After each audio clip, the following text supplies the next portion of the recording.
You feel too much. You always have, not in the way people say it when they mean you are weak, or that you cry at commercials, or that you take things personally when you shouldn't. I mean something older and stranger than that. I mean that when you walk into a room, something in you begins reading the room before your mind has caught up the tension between two people who are pretending nothing is wrong. The grief sitting quietly inside someone's smile, the rage that a man is holding so tightly in his chest that the air around him has changed temperature. You feel it. You have always felt it. And for most of your life, you have not known whether this was a gift or a curse, or whether those two things are even different.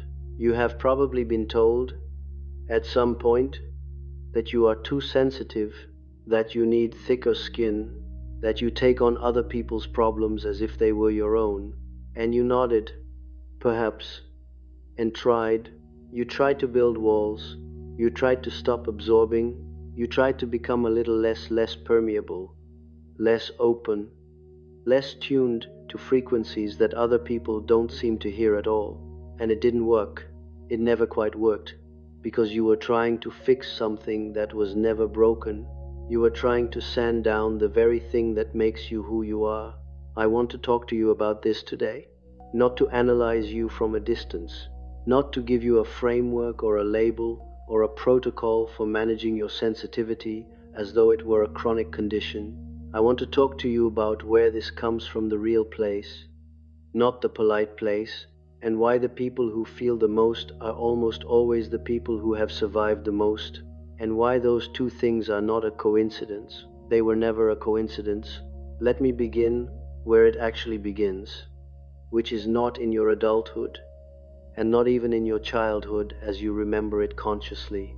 It begins in the part of your history that left no narrative, only sensation, only reflex, only a nervous system that learned very early that the world required of you a particular kind of attention, a vigilance, a reading of surfaces for what lay beneath, and you became extraordinarily good at it.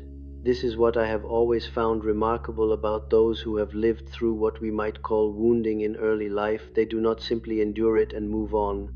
They are changed by it in ways that go far deeper than memory. The psyche, you see, is not a passive vessel. It does not simply receive experience and file it away. It metabolizes experience. It transforms it, and sometimes, not always, but sometimes, in the particular people I am speaking to now, what it transforms the wound into is a kind of perception that other people simply do not possess. I have worked with many such people over the course of my life, people who came to me broken, or so they believed, because they could not stop feeling things that weren't theirs to feel. A woman who would weep on public transport and not know why, only to learn later that she had been sitting beside someone who had just received devastating news. A man who could not enter certain rooms without a creeping dread he could not explain, only to discover something terrible had happened in those rooms years before. These people did not think of themselves as gifted. They thought of themselves as defective, damaged, too open, insufficiently armored, and what I told them, what I want to tell you is this: the armor was never the goal. The armor was the compensation. You were reaching for something to protect yourself because no one ever told you that what you had could be held rather than hidden, that it could be worked with rather than suppressed, that the very thing that made you feel so raw and so exposed to the world was not a wound that needed closing, it was an aperture that needed understanding. But let us not move too quickly.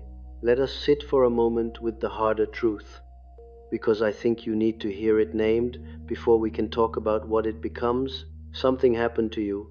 I do not know the particulars. I do not need to, but I know the shape of it, because I have seen this shape so many times.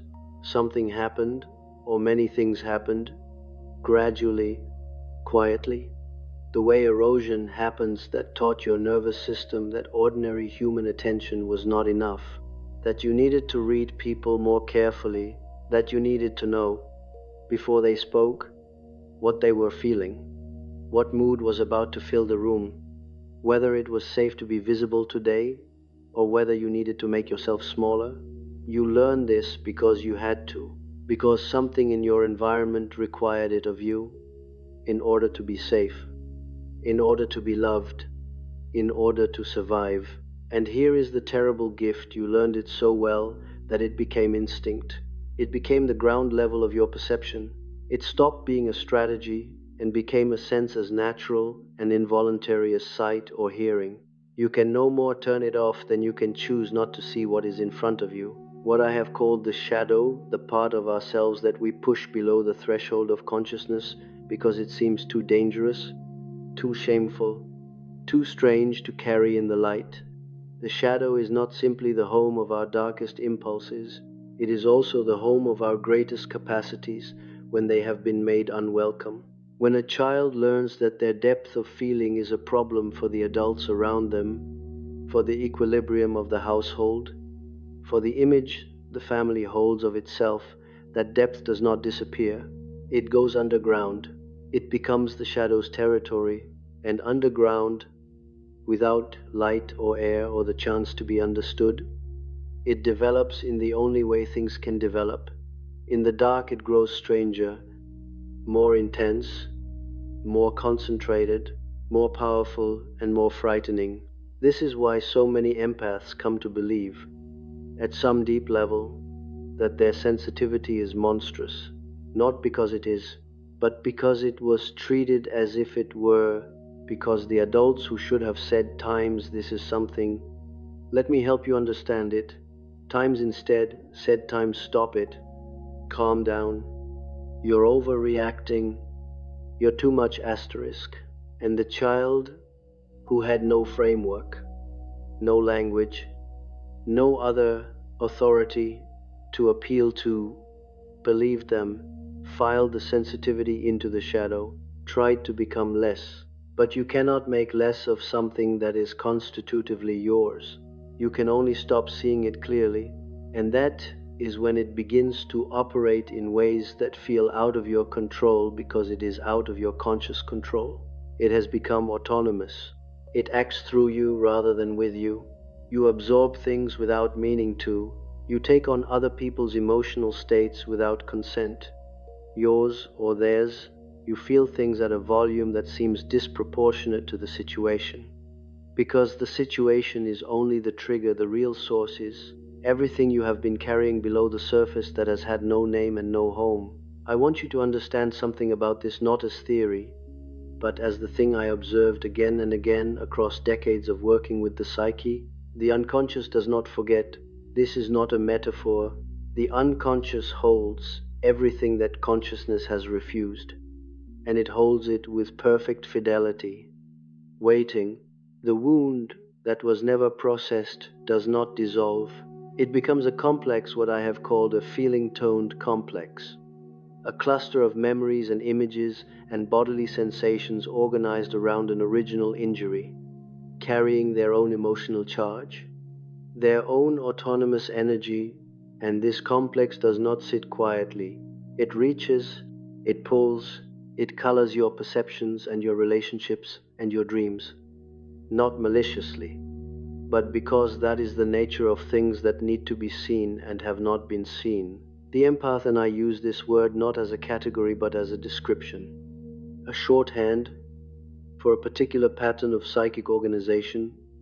The empath is, in my understanding, someone whose primary complex, whose central wound has to do with attunement, with the experience of having needed to read the emotional world very carefully, and having paid a price for that necessity. And what makes this complex different from many others is that it did not stay buried in the way that, say, a complex of shame or a complex of worthlessness tends to stay buried. It stayed active. It kept practicing because it was useful in the immediate survival level sense of the word. It kept you safe. It helped you navigate. It gave you information. It was never entirely repressed. It was driven underground, but it kept working. And this is the paradox at the heart of what I want to tell you today. The very mechanism that traumatized you is also the mechanism that, over years of use under pressure, has become something extraordinary. It has been refined by necessity. It has been made precise by repetition. It has developed, in the dark, into a capacity for perception and presence, an understanding that most people will never have access to, not because they are worse than you, but because they were never asked to develop it. They were never put under the particular pressure that turns carbon into something that can cut glass. I am not romanticizing your pain. I want to be very clear about that. Nothing in me believes that suffering is inherently noble, or that being wounded is a prerequisite for depth. The world contains too much unnecessary suffering for me to indulge that kind of consolation. What I am saying is something more precise, that the psyche is not passive, that it works on what it is given, and that when it has been given a particular kind of difficulty from early life, a particular kind of relational pressure, a particular demand to perceive and attune and read and respond, when it has been given that it sometimes produces, as its transformation of that material, something genuinely rare. The question is whether you know you have it, and whether you know how to carry it without it carrying you, because here is what I have seen go wrong. When this capacity is not understood for what it is, the person who feels too much, who was never helped to name it and claim it and work with it consciously, that person tends toward one of two errors. The first is overpermeability. They dissolve. They cannot find the boundary between what they feel and what belongs to someone else. They spend their lives swimming in other people's emotional material, absorbing grief and rage and anxiety that is not theirs, feeling responsible for managing the emotional states of everyone around them, exhausted and used up, and wondering why they give so much and feel so empty. They have confused their gift with an obligation. They have confused perception with responsibility. The second error is closure, which looks, from the outside, like recovery, but is actually a different kind of suffering. This is the empath who has finally listened to the people who told them they were too much, who has built the walls, who has learned to stay at the surface of things, to not let things in, to be present without being present. They function better. In the narrow sense, they are less disrupted, but something in them knows that they have amputated something essential, and they live with a kind of grief for themselves that they cannot quite name, because they are no longer in contact with the part of them that knows how to feel it. Neither of these is the answer, neither dissolution nor armor. And I think, if I know you at all, and in this way, I think I do know you, you have probably tried both. You have swung between them. You have dissolved and then rebuilt yourself and dissolved again. And you are tired in a way that is not about sleep. What I want to offer you instead is a third way, not a solution. I distrust solutions. They are too clean. They pretend the psyche is simpler than it is, but a different orientation, a way of standing in relation to what you carry that changes what it can do. Let us talk about what the individuation process has taught me about people like you. In my work on the development of personality, I came to understand that the journey toward wholeness, what I have always called individuation, that slow, often painful process of becoming more fully oneself, is not a journey away from the wound. It is a journey through it and into it, until the wound has given up what it was protecting, until the complex has been seen clearly enough, held consciously enough, that it releases its autonomous power and becomes, instead, a resource. This is not a metaphor. I have seen it happen. I have sat with people for whom the sensitivity that had been a source of chaos and exhaustion for years became, through conscious engagement, through what I can only describe as a relationship with one's own inner life, something stable and deep and genuinely useful. Not useful in the instrumental sense, not useful, because they could now help others more efficiently, though that often followed, but useful in the sense that they were no longer at war with themselves, The thing they had been fighting became the thing they stood on. How does this happen? It begins with something very simple and very difficult. You stop trying to turn it off. You stop treating your sensitivity as the problem to be managed. You begin, instead, to treat it as the thing that requires understanding, your understanding, careful and sustained, the way you would give understanding to a person you loved who had been through something hard and needed to be known rather than fixed. This is what I have called, in various ways throughout my work, the integration of the shadow, but I want to say it differently here, because the language of shadow integration can become its own kind of abstraction, its own kind of distance. What I mean is something more intimate than that. I mean that the part of you that was made to hide the depth of feeling, the perceptive capacity, the sensitivity that was told it was too much, that part needs to be brought back into the light of your own awareness and given a different relationship. Not managed, not deployed, known. There is a quality of attention that is very particular to people who have had to learn to read the room from early life, and I want to name it directly. They have become experts in other people's inner lives and strangers to their own. This is the irony, and it is a painful one. The very mechanism that makes them extraordinarily perceptive about others' emotional states tends, in the same movement, to orient them outward.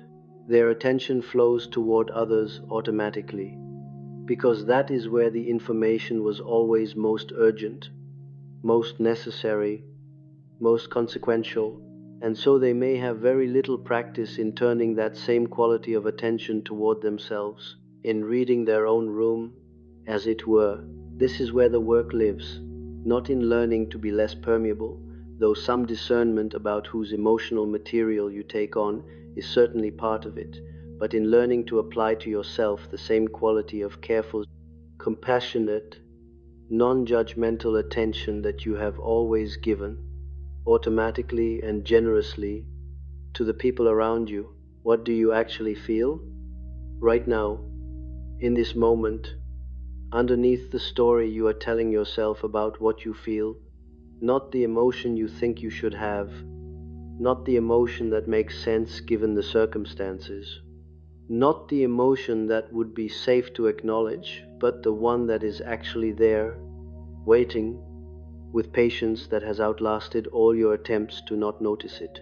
This is the question that begins to change things, and it is a question that people who have lived in the mode of empathic attunement to others often find extraordinarily difficult, not because they lack the capacity for self-knowledge, but because self-knowledge was never where the reward was. Being attuned to yourself did not keep anyone safe. It did not manage the room. It had no survival value in the environment where your capacities were first formed. So, you never learned to spend much time there, in yourself, but that is where the treasure is. I once wrote, in essence, that in every chaos there is a cosmos, in every disorder a secret order, and I believe this is true of the inner life of the empath as well. What feels like chaos, the overwhelm, the absorption, the loss of boundaries, the exhaustion has a secret order underneath it. There is something it has been trying to do, something it has been carrying on your behalf that you were not ready to carry consciously. And the work of coming into relationship with it is not the work of years. Exactly. It is more like the work of a sustained and honest turning of the attention, again and again, toward what is actually there. Let me speak now about the archetype that I believe lives at the center of this, because I think without naming it, we are working in the dark in a way that is not helpful. The wounded healer. This is not my invention. It is older than any of us. It lives in the collective unconscious of humanity. It appears in cultures around the world, in stories that predate recorded history. The figure of the one who heals from their wound, not despite it from it. The physician whose own illness is the source of their medical knowledge. The priest who whose encounter with the dark is what gives them the ability to accompany others through darkness. The guide who knows the underworld because they have lived there. I have found this archetype activated in nearly every person I have worked with who carries the particular pattern we have been discussing today. And what I want to say about it is this: the archetype is not simply a metaphor for what you have experienced. It is a living structure in the psyche that wants to complete itself. When you have lived through wounding, and when that wounding has developed in you a capacity for perception and attunement, something in the deep structure of your psyche is oriented toward the completion of that pattern, toward the moment when the wound becomes the source of medicine, not for others first, for yourself first. This is the part that people miss. The wounded healer in popular imagination tends to become about service, about giving your hard-won gifts to the world, about your suffering meaning something because it helps other people. And while that can be true, and while service can be genuinely meaningful, when it is placed before the healing of the wound itself, it becomes another form of avoidance, another way of orienting outward to escape the inner work, another way of being extraordinarily helpful to others while remaining inside, unseen. The archetype completes itself in you. That is the first movement. Before the medicine can be given, it must be received by you, for you, in the interior encounter with your own darkness and depth that no amount of helping others can substitute for. In my work on the archetypes and the collective unconscious, I came to understand that these patterns are not passive. They have energy, they move toward their own completion, and when a person is carrying an activated archetype, when the wounded healer is alive in their psyche, there is a pull, a kind of gravitational field, that organizes their experiences and their relationships around its central theme. They attract wounded people. They find themselves in healing roles without choosing them consciously. They are drawn to suffering their own, others, the world's, with a compulsion that is sometimes difficult to distinguish from masochism, but is actually something different. It is the archetype pulling toward the completion of its own pattern. You do not need to fight this. You do not need to be afraid of it, but you do need to be conscious of it. Because an archetype that operates without consciousness is an archetype that operates in its shadow form. And the shadow form of the wounded healer is the person who loses themselves entirely in others' wounds while their own remain untouched. The rescuer who cannot be rescued, the one who holds everyone's pain except their own. You know this pattern. If you are honest, you know it from the inside. The move toward consciousness looks like this every time you find yourself drawn into someone else's pain. Every time the absorption begins, every time you feel that pull toward the wounded place in another person, you pause, not to withdraw, not to protect yourself in the armored way that closes you off, but to ask, what is this activating in me? What does this resonate with in my own interior? What is this touching that is mine? This is not selfish. This is the opposite of selfish. This is what allows your gifts to become actually useful rather than merely compulsive.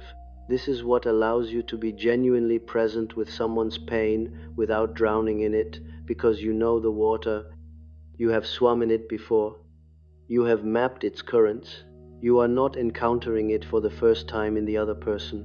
You are recognizing something you have already, in some way, survived. And this recognition, this standing in your own experience, even while fully perceiving another's, is what I have seen produce the most genuinely transformative encounters between people. Not the therapist who has no wounds, who approaches suffering from a distance with clinical precision, but the one who knows, from the inside, the particular territory they are accompanying someone through, who can say, without saying it in words, I have been in this dark, I found my way through.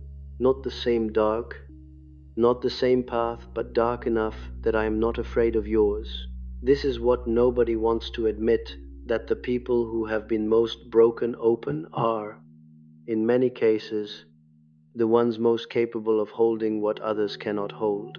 Not because suffering is a credential, not because pain is a qualification, but because the psyche that has been cracked open and has had to find its way back together and has done so, is doing so, is in the process of doing so. That psyche has a kind of interior spaciousness that was purchased at great cost, and that spaciousness is genuinely rare. It is the capacity to be present with extremity without needing it to be different than it is, to sit with grief without needing to resolve it, to witness another person's darkness without needing to fix it or flee from it. Most people, when they encounter real suffering, not the suffering you talk about at dinner parties, but the heavy kind, the kind that doesn't have a silver lining and isn't moving toward resolution, most people contract.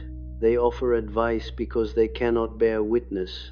They tell you to look on the bright side because the dark side is more than they can hold. They say times it will be okay, times because times I need it to be okay for both of us, because I cannot be here with you in this asterisk. This is not cruelty. It is simply the limit of what they can contain. You can contain more. You know this about yourself. Even if it has felt more like a burden than a gift, you have sat with things that most people leave the room for. You have stayed when others went away. You have held things for people, sometimes their things, sometimes yours, that others could not hold. And this capacity, this holding capacity, is not incidental. It is not just a personality trait. It is the developed result of having had to hold, from early life, more than was comfortable, having had no choice but to expand to contain what was given to you. The work, and I come now to the part of this I want you to hear most carefully, the work is not to hold more. You already hold enough. The work is to let some of it be held by something larger than you. This is what I mean by the encounter with the unconscious. This is what the individuation process offers. Not the strength to carry more, you have more than enough of that, but the experience of being held from inside your own psyche by something that is not your ego, the deeper self, the self, and I have always capitalized that word deliberately, to distinguish it from the ego self, from the person you think you are, from the story you tell about your history and your wounds and your limitations. The self is not injured by what has injured you. The self is that which was present through all of it, not untouched, not indifferent, but not shattered. The ground that persisted beneath the earthquake, the part of you that watched everything happen and stayed, and making contact with that, finding it, learning to return to it, learning to feel it as the center from which you operate rather than the ego, with all its fear and compensation and survival strategies. That is the transformation I am pointing toward.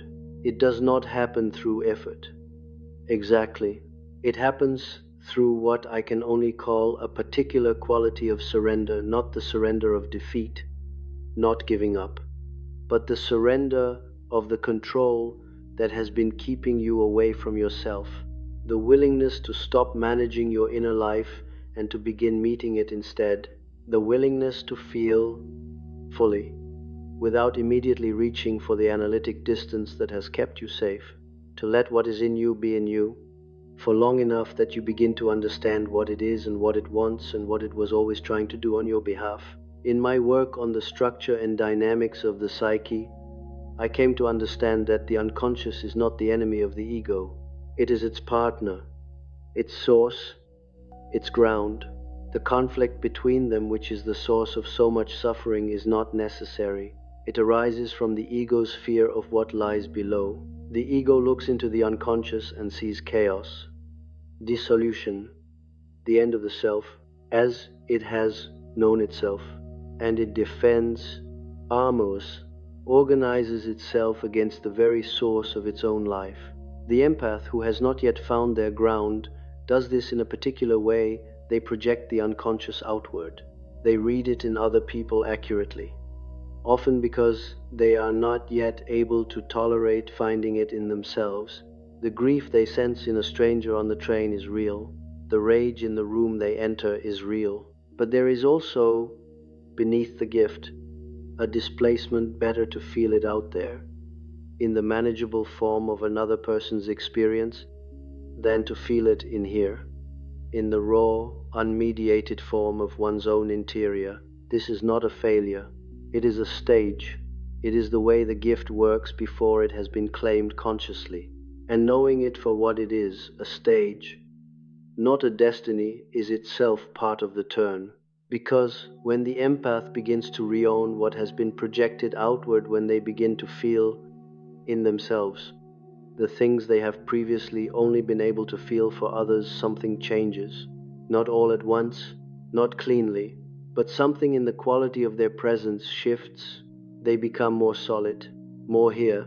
They can still feel everything they have always been able to feel, but they feel it from somewhere, from a ground that is their own, a center that does not dissolve when it is brought into contact with extremity. This is what I have come to call, in the context I am speaking of today, the difference between the empath who is permeable and the one who is porous. Permeability means anything can get in and nothing is filtered and you dissolve. Porousness means you are open genuinely, fully open, but there is a membrane, a self, a ground through which things pass and are metabolized rather than simply absorbed. The tree that is porous to rain and drought and seasonal change is not weakened by this openness. It is nourished by it, challenged by it, shaped by it, but it remains a tree. It remains itself. You can remain yourself, more fully and continuously than perhaps you have ever been allowed to be. That is what this particular path offers. Not protection from feeling, you would not want that, and it would not work, but the capacity to feel from a place of rootedness, to be moved without being swept away, to be affected without losing the thread back to yourself. I want to end here with something I believe you need to hear, and that the world does not say often enough. To people who carry what you carry, your sensitivity is not a disorder. Your depth of feeling is not a pathology. The fact that you have survived things by developing perception that most people do not have, and that this perception sometimes overwhelms you, sometimes takes you over, sometimes leaves you exhausted and overfull and wondering if it would be easier to be someone else. None of that means there is something wrong with you. There is something right with you. Painfully, expensively, hard-won right. The world needs people who can feel what others cannot feel. It needs people who can sit with suffering without flinching. It needs people who can hold what others drop, who can perceive what others miss, who can remain present where others leave. It has always needed these people. Every culture in human history has had a place for them, a name, a role, a recognition that this particular combination of wound and gift is not an accident, is not a mistake, is not the universe producing a defective unit. You are not defective. You are the result of a particular kind of pressure producing a particular kind of capacity. And the work, the real work, the lifelong work is not to reduce that capacity, but to come into conscious relationship with it, to stop being driven by it from below and to begin working with it from within, to make of the wound not a monument to what happened to you, but a living resource, constantly renewed for what you are capable of becoming. This does not mean the wound disappears.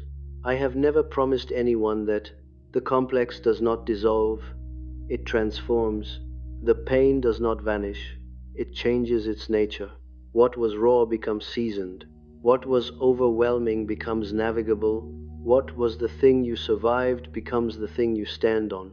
I once wrote, in essence, that the most intense conflicts, if overcome, leave behind a sense of security and calm that is not easily disturbed. I believe that. I have seen it, not often enough, and not easily, but I have seen people arrive at that place. People who came to me convinced they were broken, too sensitive, too much, too open, too easily devastated, and what I found in them always, was not brokenness, was not the thing they had been told they were, was something much older and stranger and more interesting than that, was a person who had been living at the growing edge of what the human psyche can bear, and bearing it, and finding out what they were made of. You are finding out what you are made of. You have been finding out for a long time, and what you are made of is more than you have been given credit for, more than you have given yourself credit for, more than the people who called you too much could see or could bear. Carry it consciously. Let it be yours. Stop apologizing for the depth of your perception and the breadth of your feeling. Stop trying to become someone who feels less, sees less, carries less. Become instead someone who carries what they carry with knowledge and intention, and the rootedness that comes from having made genuine contact with the interior life that has always been running below the surface, doing its patient, tireless, extraordinary work. The wound made you perceptive. The work makes you whole, and wholeness, not happiness, not ease, not the absence of difficulty. Wholeness is the thing that no one can take from you. Once you have found it, it is there. It has always been there. It was there through everything. That is what I want to leave you with. Not a solution, not a program, not a set of steps. Just this: the thing you have been carrying is real, and it is yours. And it has made you into someone who can go to places in the human experience that most people cannot follow. That is not nothing. That is not incidental. That is the shape your particular life has carved out of you, and it is a shape that fits something. Even if you have not yet found what you will find it, you are already finding it. The fact that you are here, still asking the question, still willing to feel what you feel without completely closing the door, that is already the answer. In the only form that answers ever come in at the beginning, one step at a time, back toward yourself. That is all. That is everything.